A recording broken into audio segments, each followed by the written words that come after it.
son como signos externos que llaman la atención sobre la presencia de Dios y remiten al poder de sus hechos. El enviado mismo no necesita estos signos para saber que su misión no sufre ninguna interrupción. Sabe que él ha de llevar una vida de oración y obediencia. No importa lo que esta obediencia le demande. Ya sean hechos o solamente oración, el rigor y la amplitud de la misión permanecen siempre actuales y pertinentes. Y es así como Elías parte y sigue su camino. Como un auténtico hijo de Dios, como un auténtico profeta. En una obediencia que no necesita formular preguntas. Tan pronto como el Señor le señala el camino, ya está en camino en su corazón, aún antes de que el Señor le haga saber las razones. Elías sabe de la fidelidad de Dios y que, si ha puesto la lluvia en las manos de su profeta, la palabra de hoy debe ser la confirmación de la palabra de entonces. 18,2b, 6. Como había mucha hambruna en Samaria, Ahab llamó a Abdías, el mayordomo del palacio. Abdías era muy temeroso de Yahvé, y cuando Jezabel perseguía a muerte a los profetas de 41. 1R18,2b, 6. Yahvé, él había recogido a 100 de ellos, los había ocultado en 2 cuevas, 50 en cada una, y los había provisto de pan y agua. Ahab dijo a Abdías, vamos a recorrer todos los manantiales y torrentes del país. Tal vez encontremos pasto para conservar con vida a los caballos y las mulas, y así no tendremos que sacrificar ganado. Se repartieron el país para recorrerlo. Ahab partió solo por un camino y Abdías se fue solo por otro. Lo importante aquí es la validez de la palabra de Dios. No ha llovido desde hace tiempo, la hambruna es grande. Y es en este momento cuando se encuentran frente a frente Ahab y Abdías, la falta de fe, y ambos están igualmente afectados por la sequía. Los dos se dividen el país, ya que ambos sufren en la misma medida y tienen el mismo interés en encontrar agua. Ahab busca sin fe, pero con una esperanza. Abdías no espera nada, pero cree. Esta fe aparece como algo muy duro, pues en sí no tiene esperanza. La tarea de Abdías es difícil, debe buscar con fervor, como si tuviera esperanza. Sin embargo, sabe perfectamente bien que Elías aún no ha hablado y que, por consiguiente, no habrán de encontrar agua. Ahab, por el contrario, que debido a su incredulidad no puede tomar completamente en serio la profecía, aún puede tener esperanza, quizá un manantial haya escapado al poder de la palabra profética. Abdías, por su fe, no es liberado del deber de obedecer a su Señor. En la fe debe cumplir un trabajo arduo, manteniendo libre su espíritu para perseverar en la oración a su Dios, para aferrarse a la palabra de Elías y no rebelarse contra ella. Hablando espiritualmente, a él le toca la parte más noble, hablando humanamente, es la parte más difícil, porque tiene que esforzarse en vano. 42. 1R18,7-15. Su fe es tan presta y diligente que incluso poniendo en peligro su propia vida ha rescatado a los profetas de Yahvé, 100 de ellos en total, en 2 grupos de 50. Pero esta división en 2 partes no es comparable a la división en 2 que tiene lugar ahora. Con todo, aquí se la menciona. Y tal vez Abdías tenga presente que en aquella ocasión él repartió a los creyentes en 2 grupos pensando en la posibilidad de que una mitad podría ser descubierta, mientras que la otra sería salvada, y que la única providencia de Dios estaba presente detrás de esta separación. Pues tanto los que podrían ser descubiertos como los que serían salvados fueron dejados a su cuidado, mientras la reina les perseguía enfurecida. La separación actual es diferente, aquí la fe, allá la esperanza. Pero esta división se produjo por la palabra del profeta. 18,7-15. Mientras Abdías iba por el camino, le salió al encuentro Elías. Apenas lo reconoció, cayó con el rostro en tierra y dijo, ¿eres tú, Elías, mi señor? Soy yo, le respondió él. Ve a decirle a tu señor que Elías está aquí. Pero Abdías replicó, ¿qué pecado he cometido para que pongas a tu servidor en manos de Ahab y él me haga morir? Por la vida del Señor, tu Dios, no hay nación ni reino a donde mi señor Ahab no te haya mandado buscar.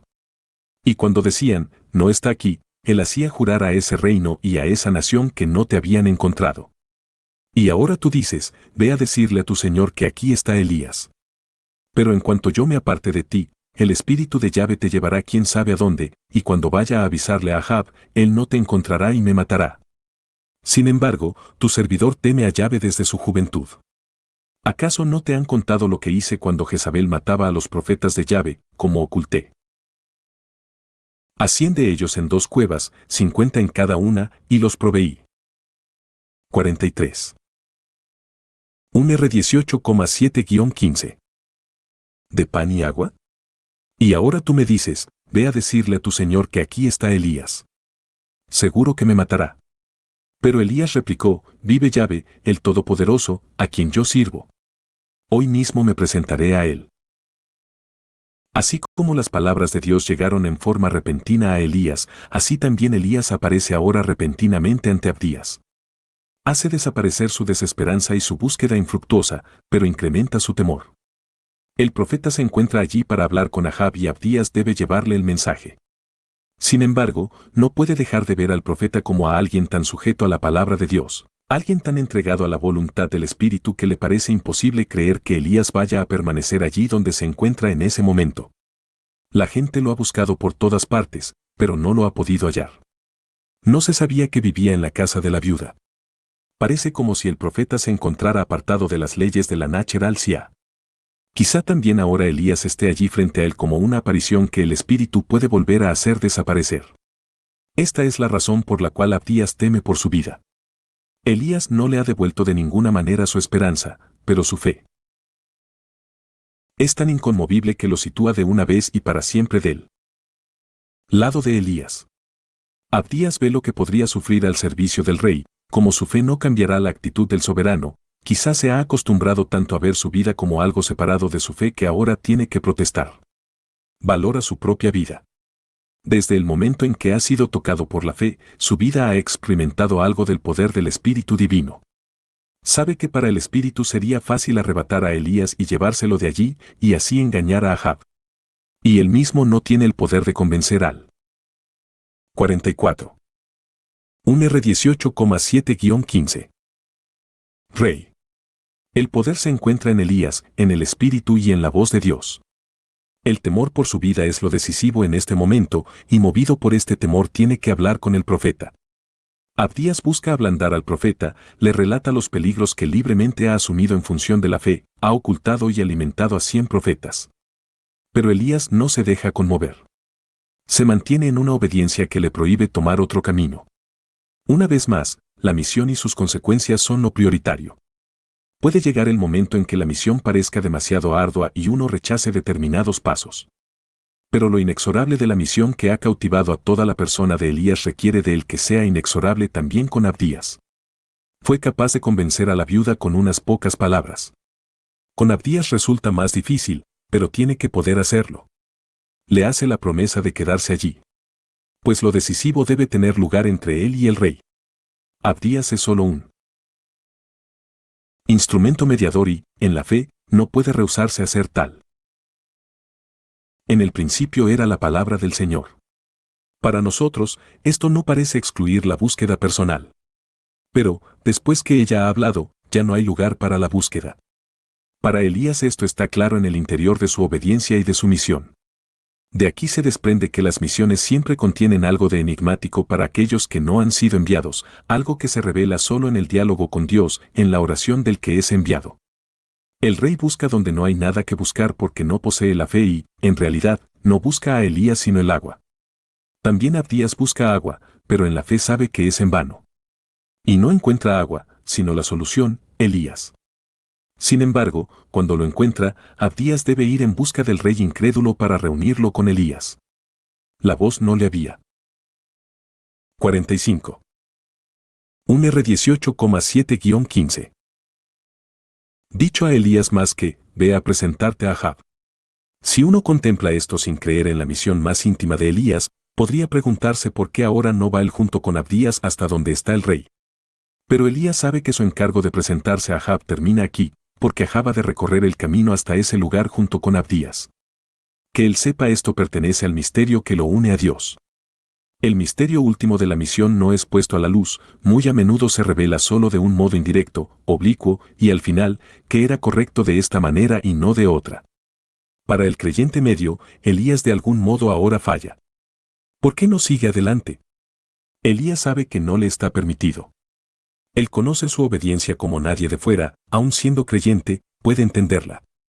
En toda misión existen siempre trayectos que parecen desvíos del camino. El enviado no puede discutir sobre ello. 46. Elías y Ahab. 18,16 Abdías fue al encuentro de Ahab y le comunicó el mensaje, y Ahab partió al encuentro de Elías. Desde un punto de vista práctico, la fe de Abdías es absolutamente correcta, no solo porque cree en el Dios de la antigua alianza, sino porque ha actuado a partir de ella, ha rescatado a 100 profetas. Ahora esta fe debe ser ampliada, de modo que donde amenace el peligro ella pueda ser lo suficientemente fuerte como para superar el temor. Su fe debe triunfar sobre el amor a su propia vida e incluso llegar a ser más fuerte que la misma razón. Abdías debe aprender no solo a creer en el Dios justo, sino a no tolerar ninguna discordia en su fe que le haga rechazar su obediencia al profeta. Debe reconocer en Elías al verdadero hombre de Dios, quien se encuentra por encima de él como profeta enviado por Dios y a quien él, en la fe, le debe obediencia. Si por ello siente o no temor no tiene importancia, él debe simplemente obedecer. Y así va efectivamente a ver al rey, recibe de manos de Elías una parte de su propia misión profética, la cumple de acuerdo con sus instrucciones y lleva al rey ante el profeta. Así su obediencia ha sido justificada. Fue capaz de cumplir su tarea. No la tarea que él se había imaginado, sino la tarea que parecía formar parte de la misión de Elías y que, sin embargo, ya era su propia misión. Y al llevar al rey ante Elías, también el rey abandona la falsa búsqueda y Elías cumple la palabra del Señor, pues él se presenta a Ahab y supera todos los contratiempos de este camino, incluyendo la repentina. 47. Un R18,17-19. Aparición de la misión de Abdías, así como se lo había exigido la voz. Todo comienza a tomar forma y la fe de Abdías se ha fortalecido. Este ya no separa entre su fe y la confianza en la persona y las palabras del profeta. Ya no mide la grandeza de Dios, el poder del profeta, su propia debilidad, la gloria del rey, sino que a través de la superación de su resistencia inicial ha contribuido a restituir todo el poder a la palabra del Señor. 18,17-19 Apenas vio a Elías, Ahab le dijo, ¿así que eres tú el que trae la desgracia a Israel? Elías respondió, no soy yo el que trae la desgracia a Israel, sino tú y la casa de tu padre, porque han abandonado a Yahvé y te has ido detrás de los Baals. Pero ahora, manda reunir junto a mí a todo Israel en el monte Carmelo, y a los 450 profetas de Baal que comen a la mesa de Jezabel. Ahab se atiene a un solo deber, el de impedir que su pueblo caiga en la desgracia. Un deber, claro está, que él entiende desde su pecaminosidad. El hecho de que fuera a buscar agua fue para él el cumplimiento de una necesidad natural, y según el mismo impulso siguió a Abdías para encontrar a Elías. Ahora tiene lugar una confrontación entre el pecado y la fe. El pecado se encuentra en medio de su duro castigo, sin llegar a comprenderlo. La fe ha asumido el deber de infligir este castigo en nombre de Dios. Primero es Ahab quien acusa, Elías es quien ha traído la desgracia. Ahab le dice lo que piensa. Elías responde sin demora, no desde un sentimiento personal de venganza, sino desde el núcleo de su misión. Lo primero que escuchamos de él fue que la lluvia y el rocío fueron puestos en sus manos. Desde este núcleo de su misión, le explica a Ahab. 48. Un R18,17-19. Que es un pecador y que ha traído el castigo que se cierne sobre su tierra. Y luego, de inmediato, le explica a Ahab lo que debe hacer, sin preocuparse mínimamente por su acusación, por su eventual arrepentimiento y reconocimiento del hecho, ni tampoco por el efecto de la palabra profética.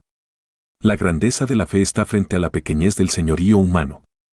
La demanda contiene varias partes que no pueden separarse entre sí. No se trata de hacer una cosa como signo de buena voluntad y dejar de hacer la otra por cuestión de prestigio, sino que todo debe ser llevado a cumplimiento en unidad. Todo es prescripto punto por punto, reunir a todo el pueblo, a los profetas de Baal, en el monte Carmelo, con Elías. Aquello que Elías está por hacer y por decir requiere la máxima audiencia y publicidad. No se trata de un asunto privado entre un hombre y otro. Si Elías aparece aquí como el representante de la obediencia incondicional y de la fe absoluta, el papel de Abdías pasa a su segundo plano por el momento. Ahab aparece como el pecador que ha engañado y seducido a todo un pueblo, y que solo debe estar presente en medio de este pueblo y también en medio de los falsos profetas como el representante de su pecado. Al tratarse de un pecado que es público, la prueba de la culpabilidad también debe ser pública. Y no en menor medida, la fe de Elías debe dar oportunidad a que el poder de Dios se despliegue públicamente. La confrontación debe asumir la forma más amplia posible. Y aquí también Elías vuelve a aparecer como el administrador de la palabra del Señor, actuando en una obediencia impenetrable cuya grandeza se revelará a los demás en sus efectos, sin que ellos puedan comprenderla en todas las fases de su formación, en la oración, en la concordia con Dios. 49. Un R18,17-19. Ahab se rinde, está ante un poder superior. No queda lugar para ninguna discusión. Se trata de una totalidad que él, si bien no comprende como tal, al menos presiente, y así se somete. Del temor y de las dificultades de Abdías ya no se habla. 50. El sacrificio en el Monte Carmelo. 18,20-22a. Ahab mandó buscar a todos los israelitas y reunió a los profetas en el Monte Carmelo. Elías se acercó a todo el pueblo y dijo, ¿hasta cuándo van a seguir cojeando de las dos piernas? Si Yahvé es Dios, síganlo, si es Baal, síganlo a él. Pero el pueblo no le respondió ni una palabra. Luego Elías dijo al pueblo, como profeta de Yahvé, he quedado yo solo. Tan pronto como el rey ha recibido la orden del profeta, le obedece y reúne al pueblo y a los profetas en la montaña. Estos vienen para ver a Elías y para experimentar por ellos mismos en qué consiste su poder, pero también para seguir a su rey y para corresponder mediante esta obediencia a la exhortación de Elías. Esta es una de las razones de su presencia. La otra se relaciona con su culto a Baal, con su continua oposición a Dios. Elías contempla cómo se reúnen frente a él.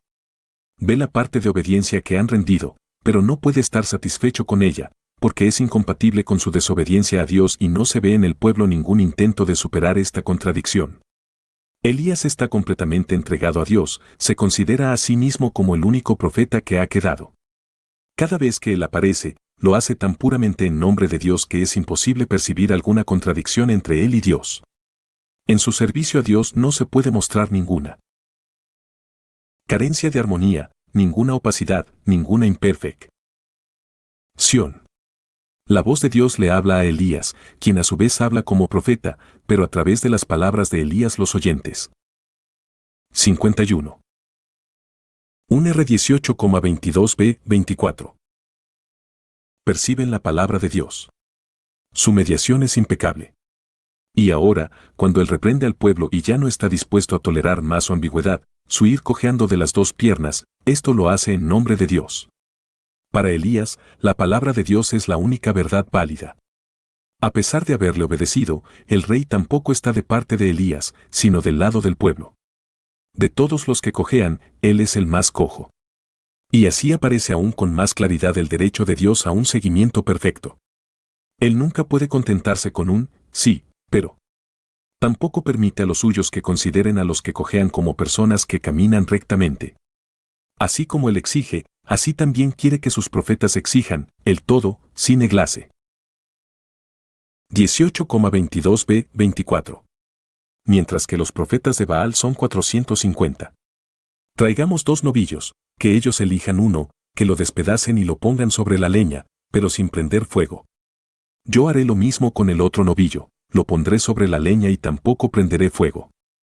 Ustedes invocarán el nombre de su Dios y yo invocaré el nombre de Yahvé, el Dios que responde enviando fuego, ese es Dios.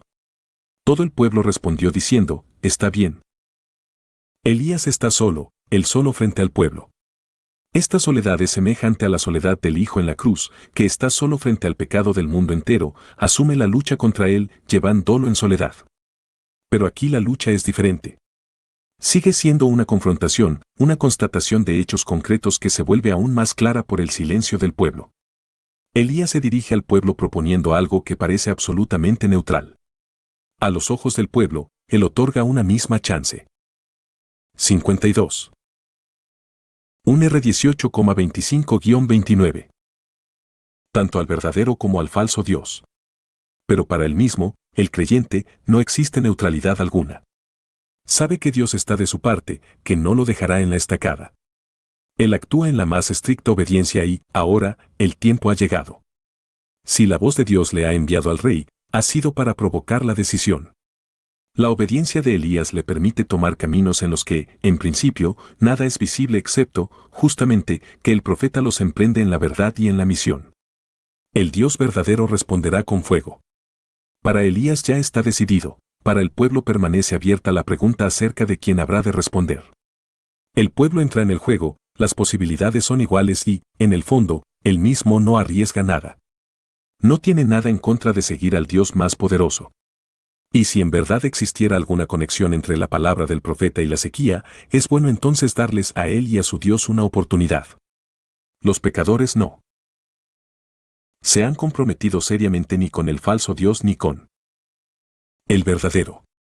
Todo sigue siendo una cuestión del azar, lo que se ajuste mejor en este momento. El asentimiento del pueblo no debe entenderse como un signo de que se ha formado una opinión, a lo sumo, sí, como la conformidad con el espectáculo que se le ofrece. 18,25-29 Elías dijo a los profetas de Baal, elijan un novillo y prepárenlo ustedes primero, pues son más numerosos. Luego invoquen el nombre de su Dios, pero no prendan fuego. Ellos tomaron el novillo que les dieron, lo prepararon e invocaron el nombre de Baal desde la mañana hasta el mediodía, diciendo, Baal, respóndenos. Pero no se oyó ninguna voz ni nadie dio una respuesta.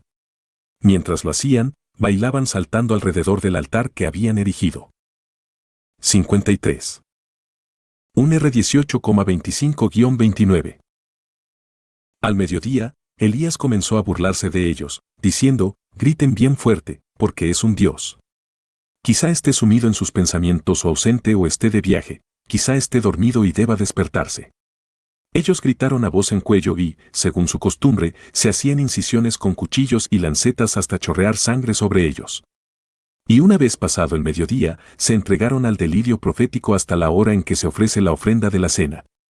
Pero no se oyó ninguna voz, ninguna respuesta, ningún gesto de condescendencia. Ahora son los profetas de Baal los que aparecen como estando solos. Lo están porque no encuentran ningún contacto con su Dios. Han preparado el sacrificio y dispuesto todo lo necesario según la tradición, pero no pasa nada. Se esfuerzan cada vez más, Elías mismo los urge a que realicen un último esfuerzo, para que no puedan atribuir el fracaso de su Dios a un fallo de ellos mismos. Se esfuerzan a lo largo de muchas horas y utilizan todos los medios conocidos a su alcance para hacer salir al Dios de su silencio. Elías se burla, lo cual los anima aún más. Se unen cada vez más formando una comunidad cerrada en su propio y creciente esfuerzo, pero todo es en vano. No se hace visible la más mínima conexión entre ellos y su Dios, este Dios está ausente, no se preocupa por ellos, no escucha ninguna oración. Y no solo por un momento, sino durante un largo tiempo. Se acerca la hora de la ofrenda de la cena y aún no pasa nada. Cuando el creyente en el verdadero Dios reza, sabe que de una manera u otra siempre es escuchado. En el Monte Carmelo esta ley es ilustrada de una manera muy precisa. Aquí solo hay una respuesta posible para Dios, y esta no se da. Pues Dios mismo ha dispuesto esta prueba por medio de su profeta. 54. Un R18,30-A. Quien reza al falso Dios está abandonado. Está en la soledad del pecador que espera la salvación de lo antidivino, en la soledad del mentiroso que espera la verdad del espejismo. Baal ha nacido del pecado y de la mentira, y esta obra del pecado es ineficaz. La impotencia de los ídolos también podría convencer al creyente de la verdad, en caso de que necesitara tal evidencia, muestra, además, que el hombre nada puede por sí mismo a menos que Dios lo ayude.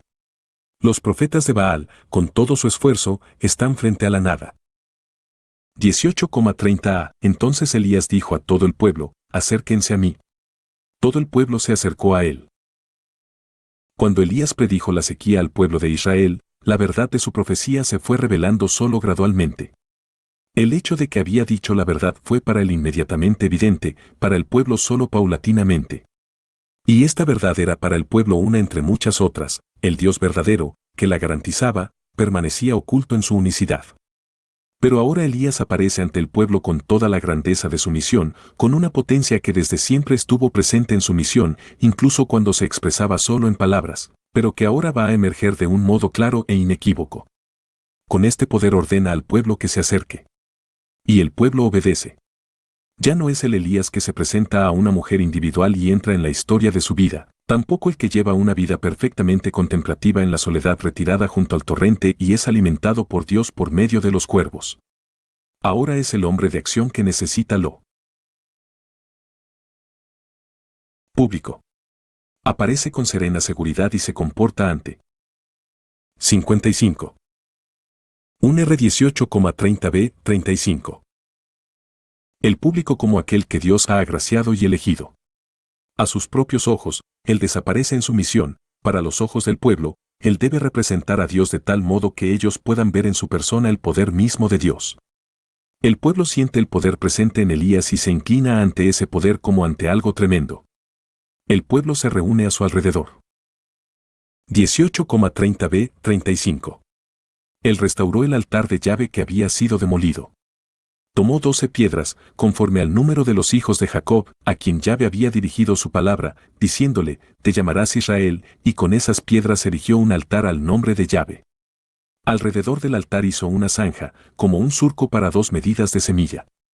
Luego dispuso la leña, despedazó el novillo y lo colocó sobre la leña. Después dijo, llenen de agua 4 cántaros y derrámenla sobre el holocausto y sobre la leña. Así lo hicieron. Él añadió, otra vez. Lo hicieron por segunda vez. Y él insistió, una vez más. Lo hicieron por tercera vez. El agua corrió alrededor del altar y hasta la zanja se llenó de agua.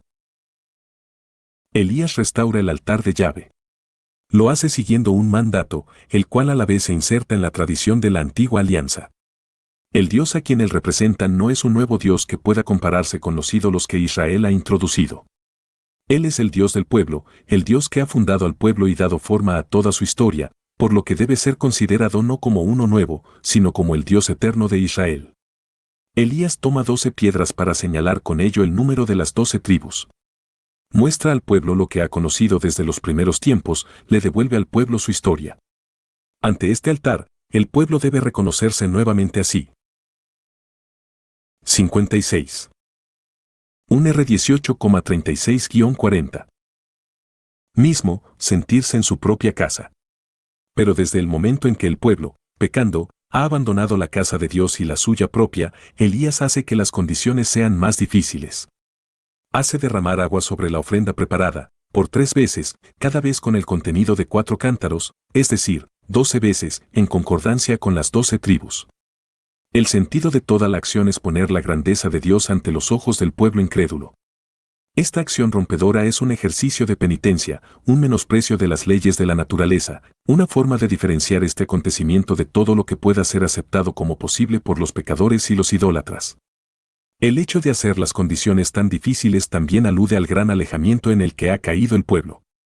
Es como si Elías quisiera obtener de Dios un milagro tan grande que no solo ya nadie pueda albergar duda alguna, sino que las condiciones puestas a los ídolos aparezcan ridículamente pequeñas frente a aquellas bajo las cuales se va a realizar el verdadero sacrificio. Como si Elías no supiera nada de las condiciones de la naturaleza, como si hubiera olvidado todas las leyes del mundo, como si contara tanto con el descenso del fuego que el poder absoluto de este fuego solo pudiera ser demostrado mediante su opuesto, la gran abundancia de aguas. 18,36-40. A la hora en que se ofrece la ofrenda de la cena, el profeta Elías se adelantó y dijo, Yahvé, Dios de Abraham, de Isaac y de Israel. Que hoy se sepa que tú eres Dios en Israel y que yo soy tu servidor y que por orden tuya he hecho todas estas cosas. Respóndeme, Yahvé, respóndeme, para que este pueblo reconozca que tú, Yahvé, eres Dios y convierte sus corazones. Entonces. 57. Un R18,36-40. Cayó el fuego de Yahvé, abrazó el holocausto, la leña, las piedras y la tierra, y secó el agua de la zanja. Al ver esto, todo el pueblo cayó con el rostro en tierra y dijo, Yahvé es Dios. Yahvé es Dios. Elías les dijo, agarren a los profetas de Baal. Que no escape ninguno. Ellos los agarraron y Elías les hizo bajar al torrente de Quizón y allí los degolló. Elías reza como un ser único, reza con palabras serenas, sin plis. Los otros conformaban una multitud y se comportaban como desquiciados. Acudieron a todos los medios conocidos para influenciar a su Dios, hicieron lo imposible para influenciar a su Dios, para ablandarlo con el modo y la duración de sus danzas, de sus gesticulaciones. Elías muestra el poder que es dado a la oración de un solo creyente. Su oración es escuchada. Pero es escuchada porque en el orante, en toda su actitud ante la vida, se hace visible la fe, la unión con el verdadero Dios en cuyo poder infinito él confía.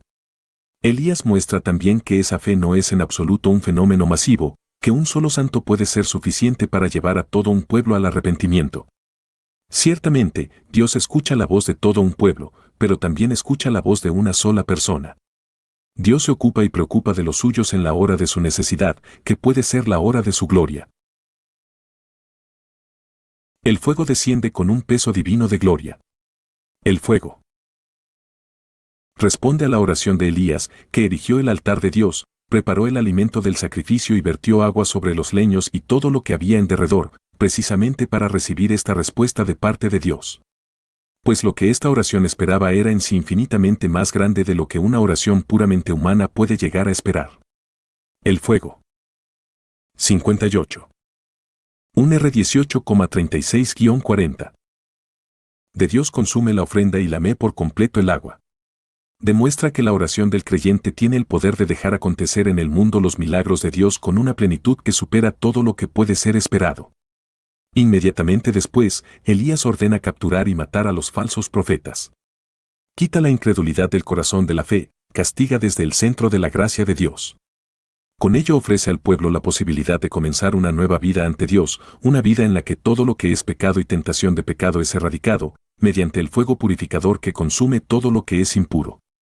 Incluso las piedras han de ser un símbolo de la purificación que se llevará a cabo en el pueblo, también ellas son consumidas. Así se purgará toda incredulidad de las 12 tribus para que guarden eternamente la gloria de la nueva fe en el poder del verdadero Dios.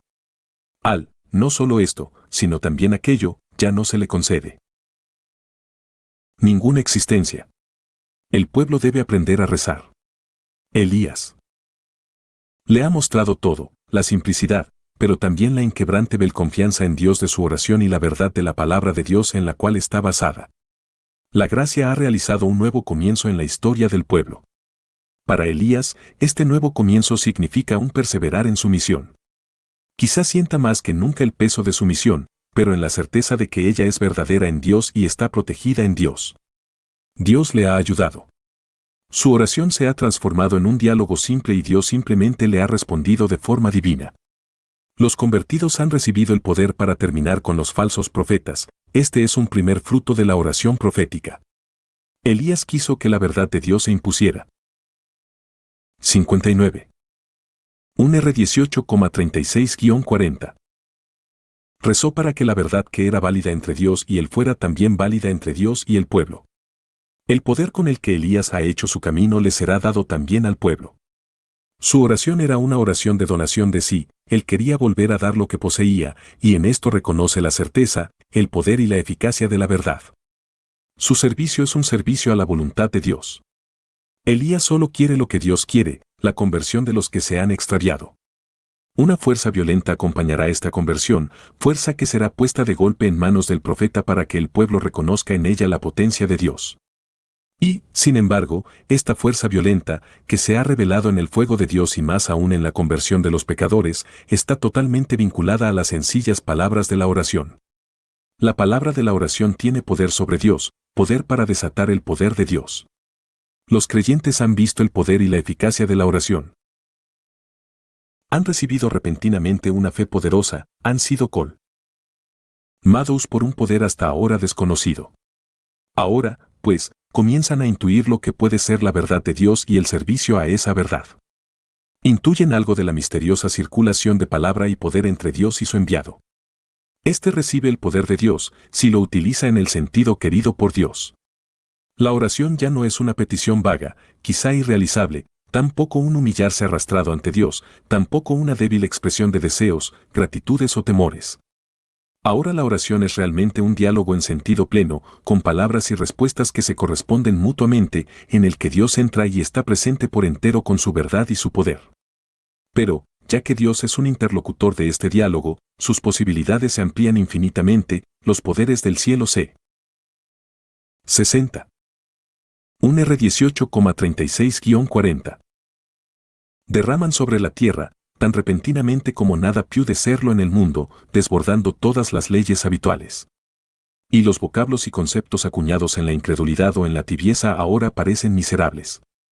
La incredulidad y la tibieza no pueden resistir la altura de este diálogo, se precipitan, se quedan pegados a los límites de lo humano, no dejan ver nada que remotamente semeje a un milagro. El milagro del Carmelo no consiste tanto en la aceptación visible del sacrificio por parte de Dios, en la ejecución de los falsos profetas, en la conversión del pueblo o en el fin de la mentira, sino más bien en el diálogo mismo, en la oración. Esta está ahora allí como el milagro que Dios regala a todo creyente. Y no para que el creyente lo oculte, sino para que lo utilice en todo su poder de obrar milagros según la intención de Dios. 61. El fin de la sequía. 18,41-46 Elías dijo a Ahab, sube a comer y a beber, porque ya se percibe el rumor de la lluvia. Ahab subió a comer y a beber, mientras Elías subía a la cumbre del Carmelo. Allí se postró en tierra, con el rostro entre las rodillas. Y dijo a su servidor, sube y mira hacia el mar. Él subió, miró y dijo, no hay nada. Elías añadió, vuelve a hacerlo 7 veces. La 7ª vez, el servidor dijo, se eleva del mar una nube, pequeña como la palma de una mano. Elías dijo, ve a decirle a Ahab, engancha el carro y baja, para que la lluvia no te lo impida. El cielo se oscureció cada vez más por las nubes y el viento, y empezó a llover copiosamente. Ahab subió a su carro y partió para Jezreel. La mano de Yahvé se posó sobre Elías que, ciñéndose la cintura, corrió delante de Ahab hasta la entrada de Jezreel. Elías mantiene íntegramente su relación con el rey. Una vez más da una orden a Ahab. Elías no se avergüenza de mencionar cosas que solo él puede oír. Ya se percibe el rumor de la lluvia. Él puede oírlo desde la fe. No tiene importancia alguna la manera en que lo percibe, sino el hecho en sí mismo. El rey no tendrá participación en el milagro de la lluvia que está por venir, él solo debe obedecer, debe comer y beber para fortalecerse, mientras que el profeta sube al monte para orar. Elías percibe la lluvia de antemano, se encuentra entonces vinculado al milagro de Dios desde sus inicios, en una esfera que por el momento le está reservada, pero que no le posibilita percibir los signos visibles de la lluvia cercana. 7 veces envía a su siervo desde el monte en donde se encuentra. 62. Un R18,41-46. Orando, desde el santuario de su propia oración. El siervo debe observar en dirección al mar para ver si aparece alguna nube. 6 veces va en vano. La fe del siervo es sometida a una dura prueba. La fe de Elías, que oye tan claramente la lluvia como nunca nadie la ha oído jamás, permanece inalterable. La plegaria ocupa toda su atención, debe mantenerse en el diálogo con Dios, debe perseverar en el contacto que Dios ha establecido con él. El ir y venir del siervo y su mensaje de que no ha visto nada en el horizonte se contradicen con la plegaria gracias a la cual la lluvia próxima se hace ya audible. 2 mundos se hallan enfrentados. El mundo de la naturaleza que permanece vinculado a las leyes naturales, incluso en la oración, y que sin embargo tiene una apertura a lo sobrenatural desde la fe. El siervo no se queja, confía en su maestro. Quizá reconozca en sus 7 idas y venidas inútiles una prueba para la fe de su maestro, algo que es más difícil para el profeta que para el siervo. En contraste con este mundo, el profeta vive en la dimensión sobrenatural de su oración, sabe acerca de la lluvia que está por venir, pero necesita la constatación negativa de su siervo para contar con la evidencia de que la naturaleza se está adaptando a su dimensión sobrenatural, de que el mundo se está adaptando a su Dios. Las 7 idas y vueltas recuerdan a los dones del Espíritu, la lluvia aparece como el don del Espíritu Divino, como la respuesta de Dios a su servidor, como el cumplimiento de la promesa que Dios le ha confiado a Elías desde el comienzo, que a la palabra del profeta aparecerá la lluvia. A su palabra, que en tiempo de sequía ha usado tanta agua para demostrar el poder del fuego divino, que ha derramado lo más precioso en el momento en que prácticamente ya no. 63. Un R18,41-46. Quedaba nada, pero a la que ahora le llega como respuesta la verdadera lluvia. Finalmente, la pequeña nube aparece, como la mano de un hombre. El profeta no la ve, confía en su servidor. Y como Elías permanece en contacto con el rey, envía ahora a su siervo a donde el rey, que se ha fortalecido, ahora debe partir. Tan pronto como la nube se hace visible, la relación entre la visión natural del siervo y la percepción sobrenatural del profeta queda establecida, el cielo se oscurece cada vez más, no se trata de una pequeña lluvia, sino de una tormenta. Ahab debe huir de ella, bajo la orden del profeta, es decir, en la fe. Todo lo que ahora haga debe ser hecho en la fe. Y mientras él va sentado en su carro en dirección a la ciudad, Dios no abandona a su profeta. Al contrario, lo fortalece de una forma tal que su fuerza supera a la de los caballos. Elías corre por delante del rey. Esto nos da una imagen de la relación entre Elías y el rey. Ahora el rey es uno de los que siguen a Elías, su poder va detrás del poder de Dios otorgado a la persona del profeta. El cuerpo de Elías se encuentra ahora fortalecido de tal forma que es capaz de realizar mucho más de lo que humanamente cualquier cuerpo pueda realizar. El rey, llevado por los caballos, solo puede viajar detrás de Elías. Depende de las fuerzas naturales de los caballos que ahora, de repente, son superadas con creces por la fuerza que está en Elías. Este poder es también una imagen del poder del diálogo entre Elías y Dios, del poder que Dios le ha dado a Elías en la palabra, del cumplimiento que ha irrumpido y hecho estallar la promesa. Y la lluvia de Dios, que todo lo cumple, es una tormenta que oscurece todo el cielo y que desde todo el cielo fecunda. 64. Un R18,41-46. La tierra. No es la lluvia que ellos han esperado durante tantos años, no es la escasa humedad de la que tienen necesidad, es sobreabundancia. Esto corresponde a la sobreabundancia de la fe de Elías, quien no solo cree para sí mismo, sino para las 12 tribus, y cree con tanta fuerza que todos pueden vivir de su fe. 65. De camino al monte Horeb. 19:1-8. Ahab contó a Jezabel todo lo que había hecho Elías y cómo había pasado a todos los profetas al filo de la espada. Jezabel envió entonces un mensajero a Elías para decirle, que los dioses me castiguen si mañana, a la misma hora, yo no hago con tu vida lo que tú hiciste con la de ellos. Él tuvo miedo, y partió enseguida para salvar su vida. Llegó a Berseba de Judá y dejó allí a su sirviente. Luego caminó un día entero por el desierto, y al final se sentó bajo una retama. Entonces se deseó la muerte y exclamó, basta ya, Yahvé. Quítame la vida, yo no soy mejor que mis padres. Se acostó y se quedó dormido bajo la retama. Pero un ángel lo tocó y le dijo, levántate, come. Él miró y vio que había a su cabecera una galleta cocida sobre piedras calientes y un jarro de agua. Comió, bebió y se acostó de nuevo. Pero el ángel de Yahvé volvió otra vez, lo tocó y le dijo, levántate, come, porque todavía te queda mucho por caminar. Elías se levantó, comió y bebió, y fortalecido por ese alimento caminó 40 días y 40 noches hasta la montaña de Dios, el Horeb. Jezabel está tan furiosa con lo que le ha dicho Ahab que amenaza de muerte a Elías. Ahab no puede hacer que ella se arrepiente, a pesar de haberle relatado todo con la mayor objetividad posible. Pero tampoco Elías habría tenido la fuerza suficiente como para convertir a los profetas de Baal. Había debido sacrificarlo siguiendo una orden del Señor, ya que esto también fue una consecuencia de su oración. En el lugar donde aconteció el milagro, el bien fue separado del mal de tal forma que el mal fue absolutamente destruido. ¿Cómo? 66. Un R19:1-8. Confirmación del milagro, Dios permite por un momento que solo haya conversos. Aquellos que fueron conmovidos de tal manera por el milagro de Dios y por la oración del profeta que están en la verdad. Pero ahora que se ha alejado del lugar del milagro, Ahab carece de la fuerza necesaria para convertir a Jezabel. La amenaza de Jezabel intimida de tal modo que Elías teme por su vida. Dios no protege a sus servidores haciendo que ya no sientan temor alguno. Si la antigua alianza es la promesa de la nueva y, por consiguiente, los profetas son los precursores de la doctrina cristiana, entonces es coherente que ellos también conozcan la angustia, como más tarde Cristo también la conocerá.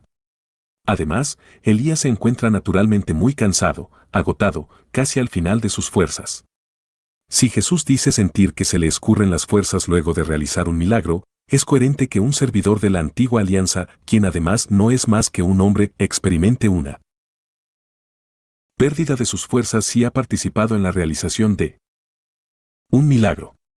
Esto se añade a sus otras fatigas en el servicio, de modo que incluso allí donde el pueblo lo aclama a él y al Señor en él, debe pagar igualmente también el precio de su servicio. Elías ha perdido el coraje para seguir actuando. Huye preso de la angustia, pero también se interna en la angustia. Sabe perfectamente, y más aún como fruto de su oración, que Dios está en todas partes, su huida jamás llegará a ser una fuga de Dios. En realidad, huye del mal. Pero como todo el que huye, él huye en la angustia y el desconsuelo, en medio de una exigencia excesiva y quizá con el sentimiento de haber sido abandonado. Ha gastado sus últimas fuerzas, ya no tiene más para dar. Primero huye con su siervo, luego solo. 67. 1 R19, 1, 8. También Jesús estará más tarde solo en la cruz. Ya estaba solo en el Monte de los Olivos, donde deja a sus servidores a cierta distancia invitándolos a velar y a acompañar con su oración. Aquí es posible ver cómo Elías lleva consigo a su servidor solo un trecho del camino, para luego dejarlo atrás y continuar solo a través del desierto. Ahora la experiencia del torrente Querit habrá de repetirse de un modo diferente. Entonces, Elías había entrado en la soledad cargado con la palabra de Dios, ahora se marcha a causa de la amenaza de Jezabel. Le implora a Dios que permita que esto acabe. Porque para él mismo ya es más que suficiente. Ahora se comprende que Dios nunca pone todo su poder en manos del hombre. Elías ha recibido el poder de obrar sobre la lluvia, pero no tiene poder alguno sobre su propia vida. Esta pertenece a Dios. La plegaria que ahora es pronunciada en la hora de la humillación no recibe la acogida correspondiente. Dios guarda silencio. La misión del profeta se halla enteramente en las manos de Dios, y todas las intenciones de Dios para con esta misión ya han sido cumplidas. Sin embargo, ahora Dios no le da al profeta una visión de conjunto de su misión. Dios lo deja descansar, recuperarse. Y repentinamente está allí el ángel que lo despierta por orden de Dios y le dice que coma y beba. El alimento ya está dispuesto. En el torrente, los cuervos proveían del sustento por orden de Dios, ahora lo hace un ángel de Dios. Elías ha sido introducido más profundamente en el mundo de Dios. Y el profeta puede leer la respuesta de Dios a su plegaria en el modo en que el ángel organiza comer y su descanso. Dios no tiene más que decirle por el momento, excepto que debe fortalecerse. Elías reconoce por ello que su misión aún no está concluida. El ángel. 68. 1 R19, 1, 8. No viene a recogerlo, sino que le da señales de que seguirá en la tierra. Sin ser separado de su misión, sino esperando una aún desconocida, como si ésta fuese siempre de nuevo rehecha por Dios cada vez que un episodio llega a su fin. La misión se ha vuelto poco clara para el profeta. Solo vuelve a aclararse cuando él de nuevo deba comprender por qué ha sido escogido por Dios, cuál es la tarea que debe cumplir personalmente en la gracia de su misión. Una vez más Elías duerme bajo la retama. Y nuevamente esta pausa dura solo hasta el momento en que el ángel viene en su ayuda y le ordena que tome el alimento. Debe fortalecer su cuerpo, prepararlo para algo que él aún desconoce. Y esto, a pesar de que ha experimentado estar al final de sus fuerzas. Dios exigirá nuevas empresas y el profeta se prepara para asumirlas. Sin compasión. Un poco como un mártir se recupera entre un tormento y el siguiente. Quizá Elías sintió el agotamiento previo como una clara señal de su muerte. Sin embargo, Dios contradice estos presentimientos naturales y no le afecta la plegaria que ruega poner término a todo el asunto. Para Dios, esta plegaria es un signo de agotamiento que él habrá de remediar renovando las fuerzas. Las leyes de la naturaleza se dejan ver en el hecho de que el profeta ya ha tenido suficiente. Dios las rompe por el envío de su ángel, por el alimento preparado, por la invitación a que coma, por el sueño. Elías no habrá de alimentarse solo de la palabra de Dios. Pero el que le es ofrecido es un pan sobrenatural, pan que otorga una fuerza particular, ya que luego de esta comida Elías puede levantarse y atravesar el desierto durante 40 días y 40 noches. Estos 40 días nos recuerdan a los 40 días del Señor en el desierto. Sin embargo, en 69. 1 R19, 1, 8. El caso de Elías, la debilidad y el agotamiento se encuentran al comienzo, provienen de su naturaleza agobiada y son superados por medio de la presencia del ángel. En el caso del Señor, la tentación dura hasta el final de los 40 días y solo entonces vienen los ángeles a servirle. 70. El encuentro con Dios. 19,9-13 Allí entró en la gruta y pasó la noche. Entonces le fue dirigida la palabra de Yahvé. El Señor le dijo, ¿qué haces aquí, Elías? Él respondió, me consumo de celo por Yahvé, el Dios de los ejércitos, porque los israelitas abandonaron tu alianza, derribaron tus altares y mataron a tus profetas con la espada. He quedado yo solo y tratan de quitarme la vida. Yahvé le dijo, sal y quédate de pie en la montaña, delante de Yahvé. Y he aquí que Yahvé pasaba. Sopló un viento huracanado que partía las montañas y resquebrajaba las rocas delante de Yahvé. Pero Yahvé no estaba en el viento. Después del viento, hubo un temblor de tierra. Pero Yahvé no estaba en ese terremoto. Después del terremoto, se encendió un fuego. Pero Yahvé no estaba en el fuego. Después del fuego, se oyó el rumor de una brisa suave. Al oírlo, Elías se cubrió el rostro con su manto, salió y se puso a la entrada de la gruta. Luego de haber deambulado sin hogar a través del desierto, Elías llega a un sitio donde puede pasar la noche. Es el sitio que ha sido dispuesto para él. No ha sido la suya una travesía sin rumbo por el desierto, por el contrario, fue conducido directamente hasta el monte Horeb. Tan pronto arriba al lugar, oye la voz de Dios. Dios establece un nuevo contacto con él, y esto significa una nueva imposición de la misión. Ya no es más la voz del ángel, sino la misma voz de Dios la que sacude a Elías. ¿Qué haces aquí, Elías? En primer lugar se exige que Elías dé cuentas de sí. Su respuesta es una propia del servicio. Ya no se compara más con sus padres para notar. 71.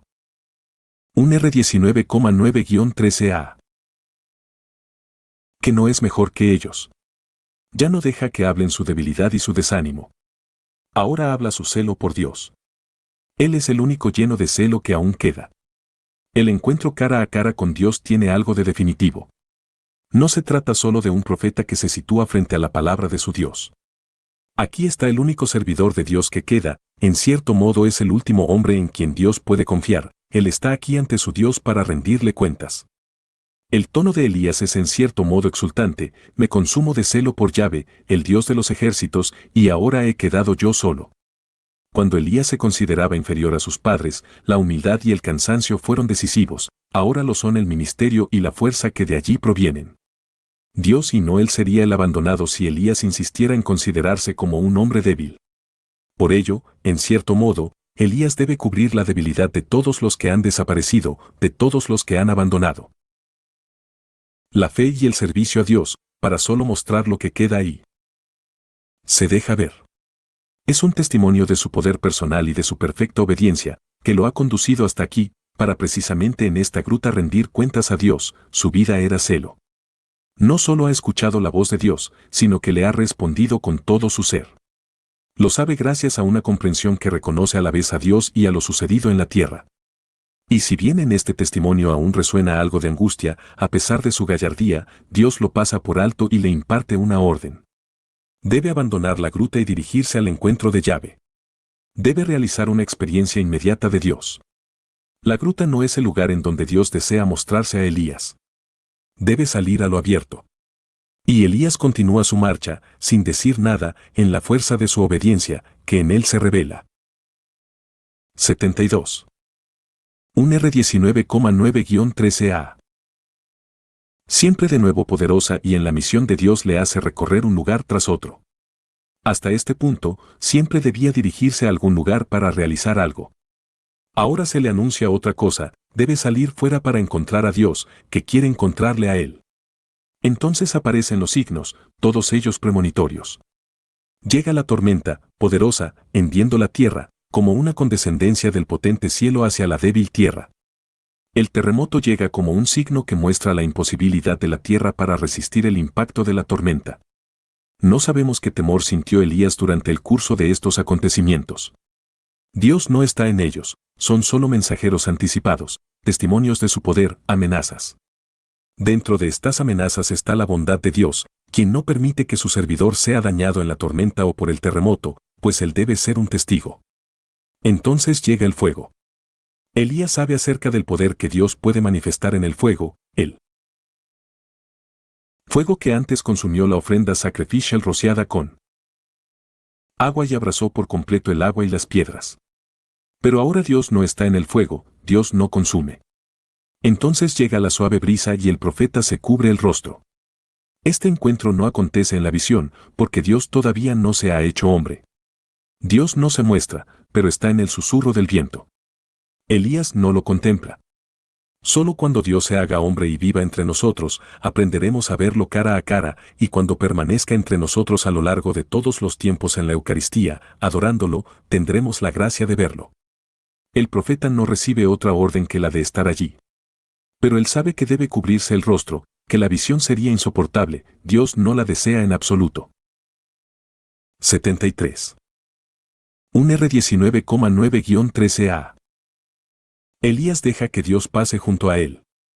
Es como si Dios debiera ver a Elías de cerca, verlo allí, precisamente tal cual es, mientras que el profeta ya sabe lo suficiente de Dios y no necesita acrecentar su conocimiento mediante una visión carente de humildad. Él se halla en el lugar en que fue puesto por Dios y reconoce su presencia, y no ocurre nada más. Ha reconocido a Dios de inmediato.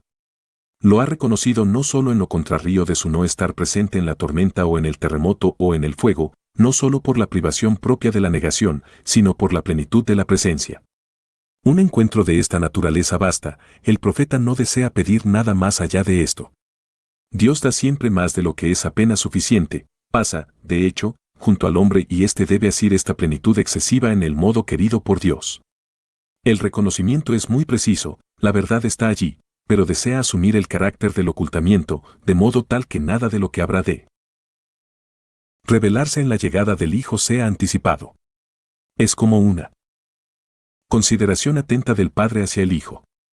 Pero al mismo tiempo es un signo del amor del Padre a su profeta, al que no quiere privar del carácter de una vida vivida en la promesa. Elías puede, pero también debe permanecer profeta en el sentido más pleno de la palabra. Esto es contemplación, pero contemplación en pura obediencia. En relación con el tiempo, el profeta acude exactamente cuando debe. En relación con el lugar, él está donde le fue ordenado estar. Es presencia de Dios, pues Dios dice que está pasando.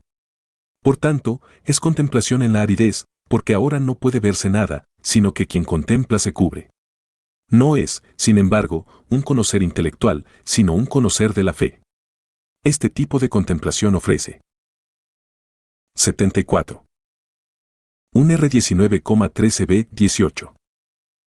Para todos los tiempos la garantía de que es correcta, porque acontece en la obediencia. No juega ningún papel que consolaciones siente o deja de sentir Elías, cuanto o cuán poco se siente abrazado por el amor de Dios. Lo único importante es que Dios está pasando junto a él, que ha de ser encontrado aquí en esta hora, que ha anunciado esto de una vez y para siempre, y que la obediencia responde a la presencia de Dios con su propia presencia velada. Este encuentro acontece exactamente como Dios lo había previsto. Si este encuentro hubiera estado relacionado con grandes visiones y conocimientos místicos, quizá Dios se habría presentado en la tormenta, hubiera arrojado por tierra a Elías, lo hubiera sometido con su poder, le hubiera hecho experimentar una tormenta tal como ningún hombre jamás la ha experimentado. Pero Dios estaba en la pequeña brisa, suave y murmurante. Estaba allí y, sin embargo, casi como si no lo estuviera. Ha mantenido su palabra, su promesa cobra realidad en el hombre, pero nada más allá de esto. El hecho de que Elías cubra su rostro muestra cuán indigno se considera incluso de este encuentro. Pero Dios ha querido el encuentro y lo ha producido, ha dejado que su palabra dada a Elías se convierta en realidad. El auténtico seguimiento de Elías consistiría en esto, estar ahí velado, pues Dios ha llamado. Y lo hermoso es que esto basta para una vida. Este es el sentido del Carmelo. 19,13b-18. Entonces le llegó una voz, que decía, ¿qué haces aquí, Elías? Él respondió, me consumo de celo por Yahvé, el Dios de los ejércitos, porque los israelitas abandonaron tu alianza, derribaron tus altares y mataron a tus profetas con la espada. He quedado 75. Un R19,13b-18. Yo solo y tratan de quitarme la vida. Yahvé le dijo, vuelve por el mismo camino, hacia el desierto de Damasco. Cuando llegues, ungirás a Hazael como rey de Aram. A Jehú, hijo de Nimsi, lo ungirás rey de Israel, y a Eliseo, hijo de Safat, de Abel Mejolá, lo ungirás profeta en lugar de ti. Al que escape de la espada de Hazael, lo hará morir Jehú, al que escape de la espada de Jehú, lo hará morir Eliseo. Pero yo preservaré en Israel un resto de 7,000 hombres, todas las rodillas que no se doblaron ante Baal y todas las bocas que no lo besaron. El sentido del encuentro se halla, ciertamente, también en el cumplimiento de aquello que Dios ha prometido. Pero, sobre todo, se halla en el hecho de que Dios desea hablar con el profeta. Dios desea comunicar algo particular a Elías y quiere hacerlo en forma de diálogo. No se trata ahora de una plegaria que sube desde Elías hacia